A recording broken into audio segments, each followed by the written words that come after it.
it's a very special day today because Pink today releases her 7th studio album, Beautiful Trauma. It is a vocal tour de force that packs a serious punch. I had the pleasure of catching up with the lady herself. What about us?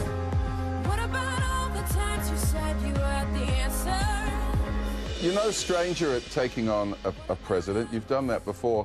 And the first time I heard What About Us, I thought this is not a love song, this is a politically charged song. It's a different world now since I wrote Dear Mr. President. I didn't think a president could actually make that president look good. And I feel like our government has failed us. And so that's where I wrote from. And even one of the world's biggest pop stars is facing backlash for her political statements, as Pink discovered moments before we began this interview. I've just been reading the last hour how many people I off last night on Twitter.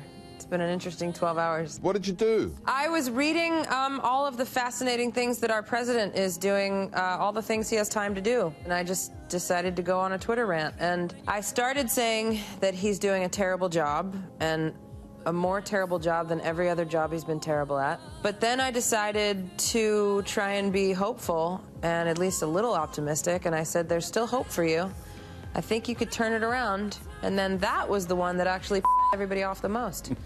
So that was the one where apparently now I voted for him. I'm a racist. They say you should never read the comments. I know, that's what smart people say that. Smart people say you shouldn't read comments. I'm not smart. Because you can have 100 people say nice things, right? And one person says something awful, and that's the one you remember. Is that right or right?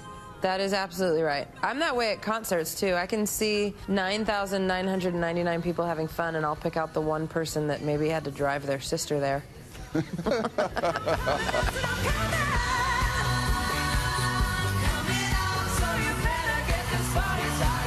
After you've had so much success, the stakes get a bit higher. I guess the expectation grows. Does it get harder, do you think? I think for me, for the kind of person I am, the stakes get higher because I don't want to repeat myself, especially performance-wise. From a live show perspective, I want to keep topping each tour. Yeah, I'm racking my brain right now. What can I do? And A, get insured for, and B, survive. I don't know what you're going to do. What, you shoot yourself out of a cannon or something? That was something we spoke about. That was something we thought about. I think that would be a one-time thing only.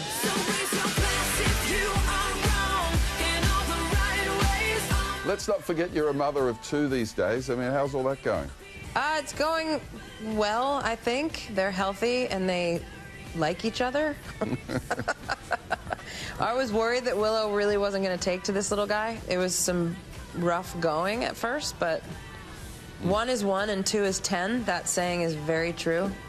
Tour is going to be interesting. Let's all hope for the best. Let's hope I don't actually lose my last marble. Who's the biggest handful, Willow or Jamison or Carrie? Carrie. No, that's not true. My kids are easy.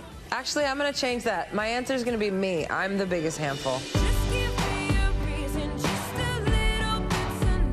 I was driving my daughter to school, and she said to me, out of the blue, "Mama." I said, "Yes, baby." She said, "I'm the ugliest girl I know."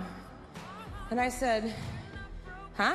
That speech you made at the VMAs to Willow, essentially. Tell me about that moment when you're speaking to your daughter and the world is looking on and listening. I wanted it to be a meaningful, authentic moment, and I wanted Willow to remember it, and we had that conversation really recently, and it just was the thing I felt moved to share, and I asked her permission if I could talk about her when I got up there. She said yes. And I made a PowerPoint presentation for her. And in that presentation were androgynous rock stars. I didn't expect for it to resonate with people the way that it did. I thought, on one hand, that was really nice that it did, and on the other hand, I thought it was really sad that it resonated with that many people, because that means that many people are going through those kinds of things. I remember what it's like to be a girl, and now I'm the mom, and I'm supposed to know how to teach all this stuff, and most of the time you just don't know what to say. Just like fire, turning up the way, if I can light the world up for just one day. Tell me about what it's like to be back. A little bit of culture shock, and I'm out of practice, and I'm walking around putting my foot in my mouth, because that's what I do. And that part I have not missed. I haven't missed the fallout from this mouth that I have. Oh, we love that mouth. Come on. So I'm just trying to figure it all out. What about us? What about us? What about us? What a song, what an artist. She is so real and raw, and she tells it like it is. We love her. Do we not love Pink? Yeah. Exactly. Pink's new album, Beautiful Trauma, is out today. It is a fantastic record. And to celebrate, we have a terrific prize for you. Here is the lady herself to tell us about it. Hey, it's Pink here. Be watching the Today Show on Monday to find out how you can see me live here in LA.